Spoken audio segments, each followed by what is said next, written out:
Hi everyone, welcome to my channel Fitness and Food with Dip.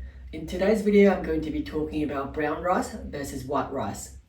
The point of this video is to provide you with enough information so that you can decide for yourself on what rice you may want to eat. So let's get to it. Brown rice is whole grain and it consists of three parts: the bran, the germ and the endosperm. And if you remove the bran and the germ, you are now left with the endosperm, and that is what white rice is. This is done through a process called milling.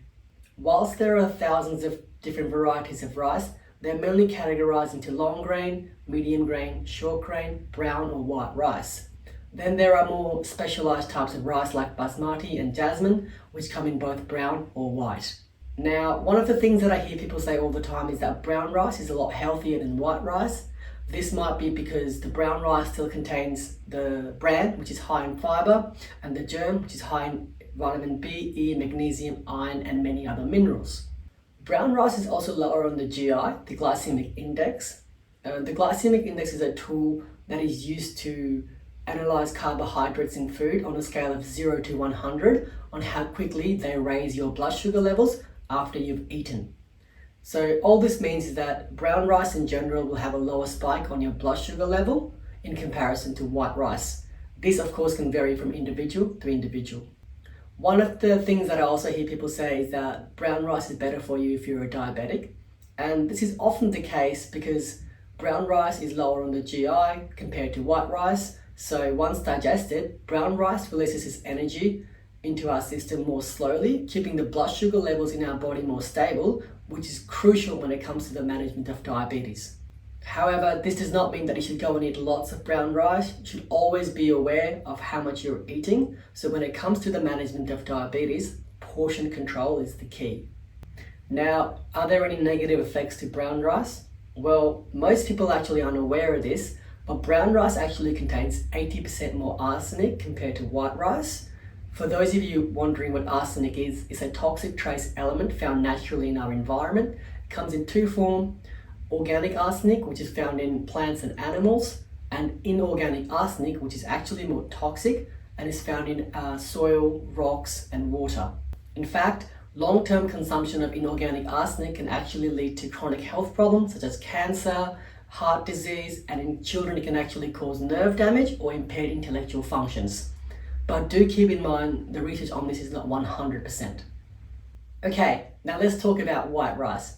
White rice is easy to digest. It's great for those days that you're not feeling so well. It's very aromatic, and the nuttiness of white rice adds flavor to any meal. But in comparison with brown rice, which has a glycemic index of 55, white rice has a glycemic index of 65, which means it releases its energy a lot faster in comparison to brown rice. This is great on some days that you're feeling quite low and require an energy boost. However, because it's releasing its energy faster, as a result, the carbs in white rice are turned into blood sugar more rapidly in comparison with brown rice. This is one of the reasons it's associated with a higher risk in type 2 diabetes. Okay, now let's compare the calorie contents of brown rice versus white rice. For the sake of this video, I'll be using brown basmati and comparing with white basmati, and the brand I'll be using is called Riviana.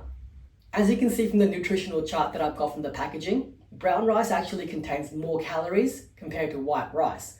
It also contains more protein, fiber, and basically everything else, but not by much.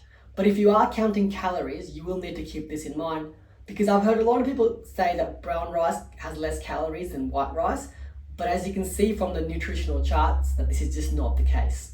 So to all you rice lovers out there, if you are going to eat it, here's my suggestion. First thing I'd do before cooking rice is making sure that you wash and rinse your rice, and you can take this a step further by soaking the rice for a few hours prior to using it. This will help reduce the level of arsenic in rice. The second thing, and in my opinion the best way to reduce the level of arsenic in rice, is what's called the PBA, the parboiled and absorption method.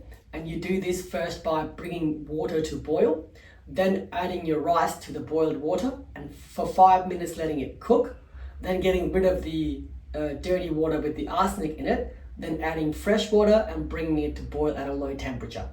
So when you are buying rice, just keep in mind that certain types of rice will have different levels of protein, carbs, and minerals. It will even have different levels of arsenic. For example, rice grown in the Himalayan regions like jasmine and basmati will in general have a lower amount of arsenic in comparison with other types of rice. The most important thing you can actually do is to watch the serving size. For example, the standard serving size for rice is 250 grams of rice, or about 70 grams of uncooked rice. That's if you're using it as a main dish. If you're going to be using it as a side dish, then you want to cut that in half, about 120 grams of cooked rice or about 40 grams of uncooked rice. Now this is especially important for those people that eat rice more than once a day. So yeah, I hope you've enjoyed my video, found it informative and useful. If you did, please like and subscribe, that would help me grow my channel. If not, well, thanks for watching anyway, and I hope you have a great day.